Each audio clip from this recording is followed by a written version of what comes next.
रोहन आणि कविता आपल्या 3 वर्षांच्या मुलगा आर्वसोबत परदेशात राहत होते. दोघेही तिथे स्थायिक झाले होते, चांगल्या नोकऱ्या करत होते आणि त्यांचं छोटंसं कुटुंब आनंदात होतं. मात्र एक गोष्ट त्यांना अस्वस्थ करत होती. आर्व अजूनही बोलत नव्हता. इतर मुलं त्याच्या वयात बडबड करायला लागतात, शब्द उच्चारायला शिकतात, पण आर्व मात्र पूर्णपणे शांत असे. सुरुवातीला त्यांनी हे फारस गांभीर्याने घेतलं नाही, पण जसजसा वेळ जाऊ लागला तसतसं त्यांचं मन अस्वस्थ होऊ लागलं. त्यांनी तिथल्या बालरोगतज्ञांना दाखवलं. अनेक चाचण्या, निरीक्षणं आणि डॉक्टरांच्या सल्ल्यानंतर त्यांना समजलं की आर्वला सौम्य ऑटिझम आहे. हे ऐकून रोहन आणि कविता हादरले. त्यांना कधीच वाटलं नव्हतं की त्यांच्या मुलाला अशी समस्या असू शकते. डॉक्टरांनी त्यांना विविध थेरपी, स्पीच थेरपी आणि विशेष शिक्षणाबद्दल सांगितलं. त्यानुसार त्यांनी आर्वसाठी उत्तम उपचार सुरू केले. पण काही महिन्यांनीही फारसा फरक जाणवत नव्हता. कविताच्या आईला जेव्हा हे कळलं तेव्हा तिने तिला सल्ला दिला, कविता, तुम्ही दोघं एकदा भारतात या. इथे आपण चांगल्या डॉक्टरांना दाखवू. कधी कधी घरचं वातावरण, माणसं,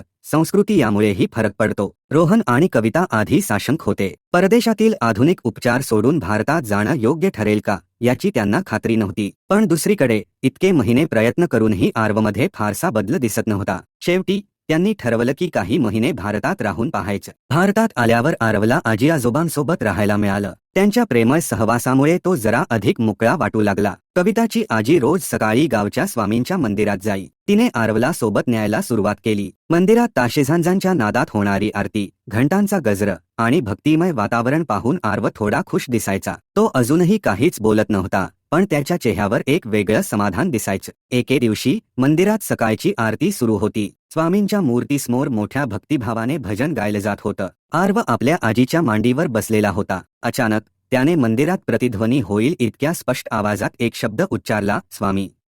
कविता, रोहन, आजी आणि मंदिरातले सगळेजण आश्चर्यचकित झाले.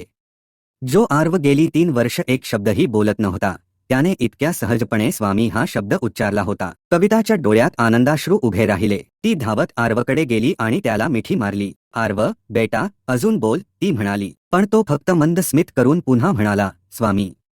ही घटना सगळ्यांसाठी अद्भुत होती. कोणत्याही आधुनिक थेरपीने जे घडवता आलं नव्हतं ते एका भक्तिमय वातावरणाने घडवलं होतं. हळूहळू आर्व इतर शब्दही उच्चारू लागला. भारतात आल्यानंतर काही महिन्यातच त्याचा मोठा बदल जाणवू लागला. कधी कधी औषधोपचारांपेक्षा जास्त महत्त्वाचं असतं ते म्हणजे विश्वास, घरचं प्रेम आणि मानसिक शांती. रोहन आणि कविता भारतात आल्याचा निर्णय योग्यच होता. त्यांच्या मुलाच्या पहिल्या शब्दाने त्यांना एक नवा विश्वास दिला. प्रेम, श्रद्धा आणि योग्य वातावरण या गोष्टी अशक्य वाटणाऱ्या गोष्टीही शक्य करू शकतात.